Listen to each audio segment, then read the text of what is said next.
Okay. Good afternoon, everyone. Thank you for being here, and I want to thank Senators Murray, Shaheen, and Murphy, stalwart members of the Appropriations Committee, for being here with us. Now, we're days away, once again, from a government shutdown, all at the hands of this endless MAGA madness. The only way to avoid a shutdown is very simple: bipartisanship. We need a bipartisan bill in the House, we need a bipartisan bill in the Senate, and then we will be able to avoid a shutdown and keep the government funding. Yet, this week, House Republicans are trying everything but bipartisanship, even though everyone knows their proposed CR is a total non-starter in the Senate, and it has no Democratic input. Instead of pretending to aim for bipartisanship, as I said, instead of aiming for bipartisanship, this bill had zero Democratic input. It calls for a crushing 8% cut to virtually all non-defense spending. Extreme Republicans are dead set against raising costs and lowering safety for American families. The American people need to know just how bad the House Republican extreme CR truly is. It is slapdash, it is reckless, it is cruel. It is a slapdash, reckless, cruel CR. This slapdash CR would decimate investments in life-saving research, hollowing out the National Institute of Health. Who in America wants to cut cancer research? Some of the House Republicans do. This reckless CR would lower public safety, cut back on drug and food inspection, weaken wildfire prevention, and eliminate law enforcement officers, weakening our battle against violent crime and the scourge of fentanyl. Who wants to do that? Some people in the House, some MAGA Republicans in the House. And this cruel CR would gut investments in K-12 education, slash resources for suicide support services, upend tribal investments, cut loans to small business and to rural communities, which so much need them. And this isn't rhetoric. Here are the facts about how the CR's cuts would have on real impact. K-12, 110,000 children would lose access to Head Start. Social Security, people applying for disability benefits would wait 2 months longer. Law enforcement and police, 4,000 fewer FBI personnel, including agents who investigate crimes, 800 fewer Custom and Border Protection agents and officers. Nutrition assistance, hungry families and children, 60,000 seniors would be robbed of Meals on Wheels, 2.1 infants and children would be waitlisted for WIC, 300,000 households, including 20,000 veterans, 90,000 seniors, would lose housing choice vouchers. 250,000 Americans would be denied job training and employment services. And the list goes on and on and on. We'll be sure to get these facts to you as soon as we can. And Debbie Stabenow will have some of those as well from the DPCC. But we all need to be disciplined in repeating all of this.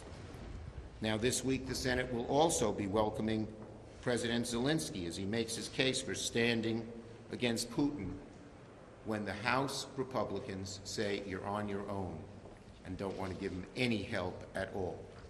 Nothing would make Putin happier than to see us waver in our support for Ukraine. Providing aid is not just a matter of Ukrainian security, it's a matter of American security, because a victorious Putin is an emboldened Putin, making the world less safe for democracy. Ukrainian aid could have been a great opportunity for bipartisanship in the House as it is in the Senate, but the hard right prevented that from happening too. So, what's the word that describes what's going on in the Republican-controlled House? Chaos. But while the Republican House has chaos, here in the Senate we have shown that bipartisanship can work and can get things done. And tomorrow we'll get the chance to make sure that bipartisanship continues. Yesterday, Senator Murray, our great chair, who's done an amazing job as chair of the Appropriations Committee, moved to suspend Rule 16, file cloture on that motion, and plan to vote tomorrow on our bipartisan appropriation bills. Now, our colleagues on the other side have asked for two things. That we do the appropriations bills, because they don't want to have an omnibus at the end, and that we do them in regular order. We are doing both. We are doing both. But one senator from Wisconsin wants to block all that. And we plead with our Republican colleagues to not let him succeed and not let the hard right tail wag the dog of the Republican Party in the Senate and wag the whole Senate as well. Our Appropriation Committee leaders have asked to consider appropriation bills on the floor. It's with their cooperation that these three bills, Milcom Ag and T-HUD, were brought to the floor for consideration. We want to work with our Republican colleagues and get this done, and we hope that vote will vindicate that hope. Tomorrow's vote will be a chance to ensure we keep the bipartisanship going. I thank my colleagues on the Appropriation Committee, three of whom are here today, and particularly Chair Murray and Vice Chair Collins for their great work. And even more important, I hope the House can find the wisdom to follow the Senate's bipartisan movement. Senator Murray.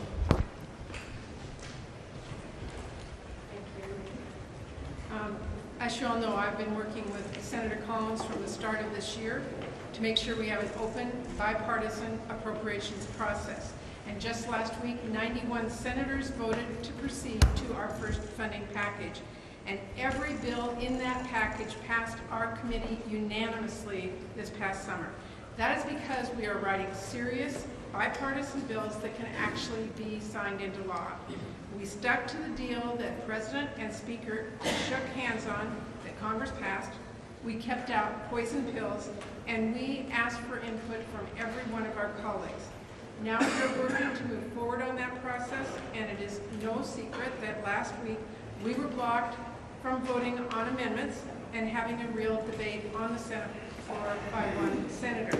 But I want you to know we are determined to make sure a handful of senators don't overrule the vast majority of us who worked on this package and want to see it moving forward.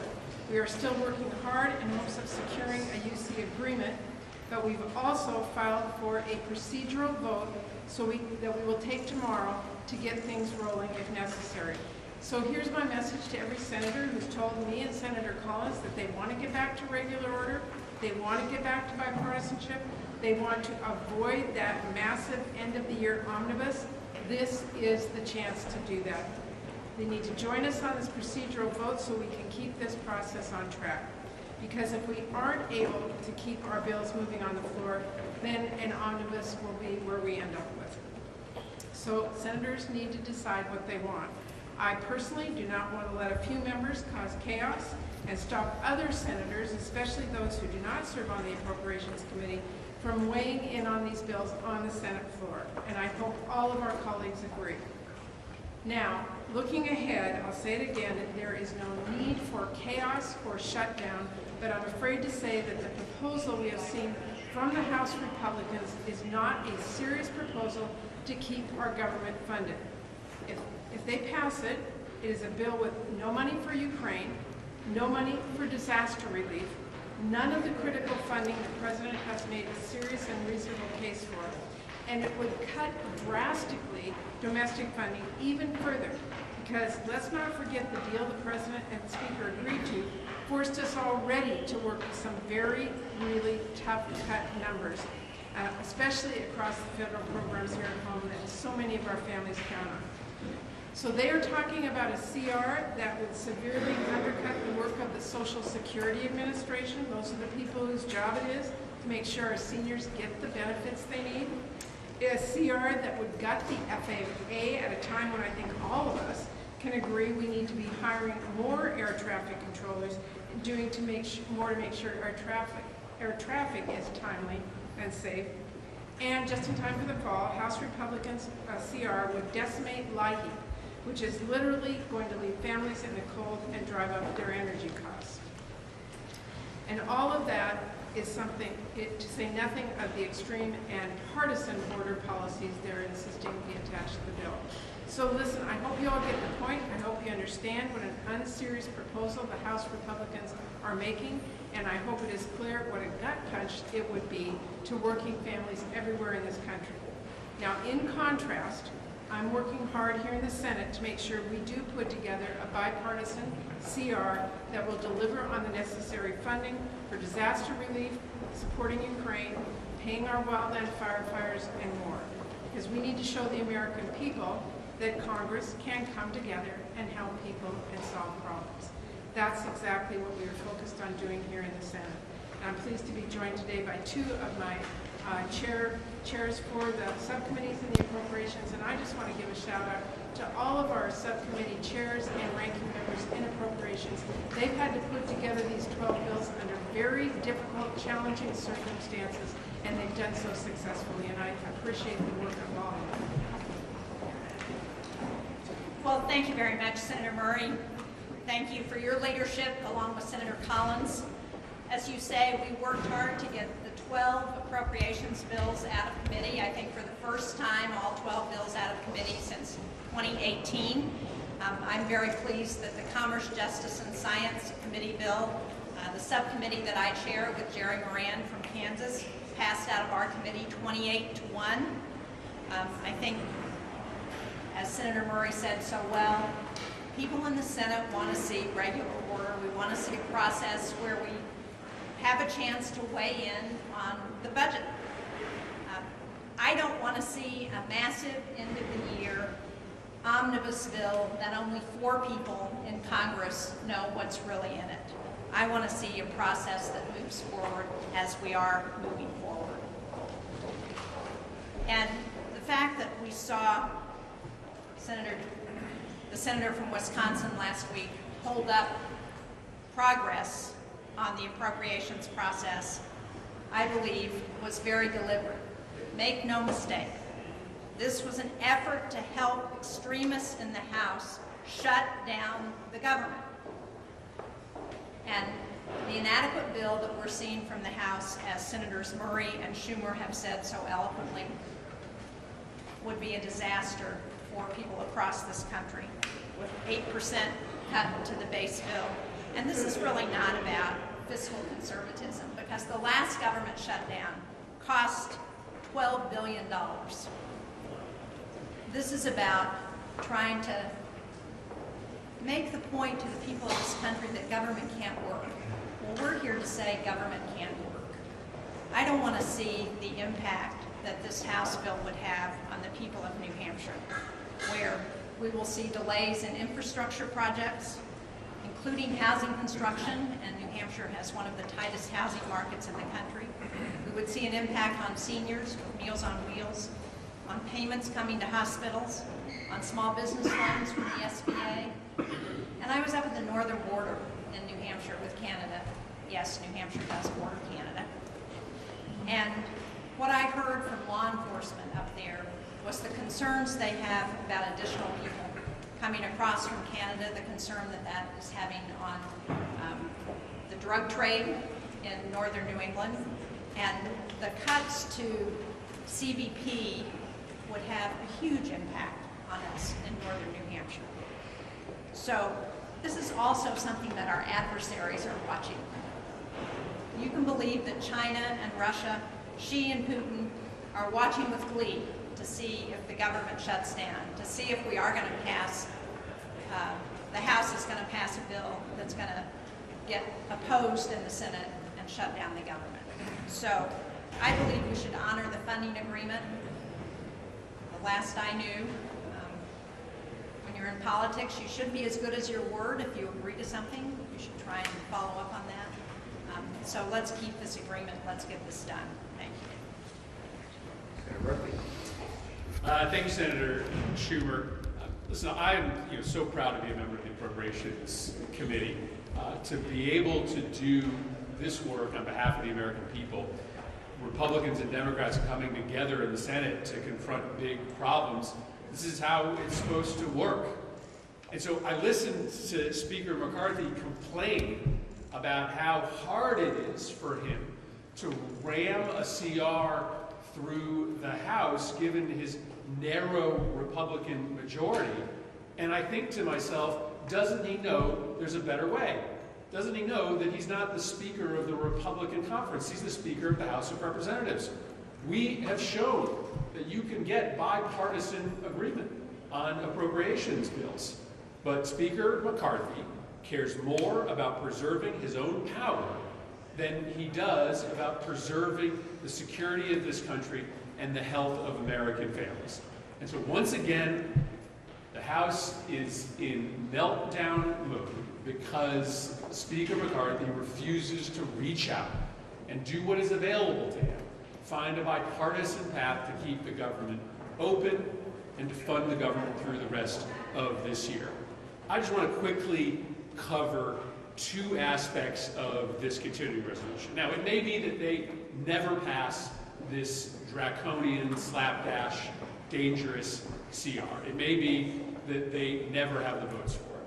But if they do, we need to make sure the American people know how dangerous this bill is. Republicans say they care about protecting the border, and yet there are devastating cuts in their CR for border security. Their CR would likely require there to be 800 fewer Customs and Border Protection agents and officers. The result of that cut would be to allow 300 additional pounds of fentanyl into this country, 50,000 additional pounds of cocaine, 6,000 additional pounds of methamphetamine. This CR is devastating to the security of our border. Now, in addition to the CR, over the weekend, on the back of a napkin, Republicans wrote a new immigration policy for the country. But it was done so ham-handedly and so quickly that they are going to end up making an absolute disaster of the border. One provision of their immigration reform proposal is to deny the ability to transport immigrants in between ports of entry. That's most of the work that CBP does, is moving immigrants who have crossed in between the borders, bring them to the ports for processing, and then either allow them to claim asylum or send them back. The slapdash nature of this bill means that they are making mistake after mistake that is going to compromise our nation's security. And then lastly, just to talk about the House Republicans' abandonment of Ukraine. This is a critical moment for Ukraine. The counter offensive has been slow, but it is making progress. This is the worst possible time for House Republicans to be signaling that they are contemplating turning their back on Ukraine and handing that country to Vladimir Putin. We are running dry of funding to keep ammunition flowing to the Ukraine army. We desperately need to continue our work to make sure that Ukraine has everything it needs. And at this critical inflection point in the fight for Ukraine's sovereignty, it is so irresponsible and so dangerous for the House Republicans to be showing the world the potential abandonment of this key ally. So there's a potential for us to come together to protect our border, to support Ukraine, to make sure the kids don't get kicked out of Head Start programs. But it requires Speaker McCarthy to do what Senator Murray did, reach out across the aisle and find a bipartisan path forward to save this country. Thank you, my three excellent members of the committee. Yes. A question about Senator Rick Scott is urging Senate Democrats to pass a $16 million disaster relief bill. For any of us, what's your response to that? Look, the House bill leaves out disaster aid completely. We believe in disaster aid. We want to come together in the Senate on a bipartisan CR. Yes. Mr. Schumer, have you had any conversations with Leader Jeffries about a break glass in case of emergency type plan, like a discharge petition? Do you know if House Democrats are planning anything along those lines to avert a government Look, shutdown? right now, House Democrats and Senate Democrats are the same. We are urging our Republican colleagues to pursue the only path out of avoiding a shutdown, which is a bipartisan bill. Yes. Is it your intention to add Ukraine money and disaster money to the CR, and how confident are you have the Republican votes you need to pass it? Well, look, we'd like to work on a bipartisan basis on the CR with the Republicans. We've gotten indications that they want to do that. We've done it very successfully on the appropriations process, and hopefully we can come together bipartisan here as well. Yes. With the supplemental funding request from the White House, could you, or are you open to separate Ukraine funding from the disaster relief funding so that there's less partisanship? Look, I'm not going to speculate about how to package it, other than to say we need a bipartisan process each way. Yes, ma'am. Thank you, Leader Schumer. Senator Collins and Senator Johnson are both leaving the luncheon now, saying that they've reached a deal where he'll consent to move forward with the minibus if he's guaranteed a vote on his Preventing Government Shutdowns Act. Would you support that? I haven't seen that yet, so I'm not commenting. At what point does the Senate decide to move first and try to pass the CR over here if the House can't get its job? Look, our first job is to get the House to pass something. We'll see if they can. But we need a bipartisan bill in each body. Thank you, everybody.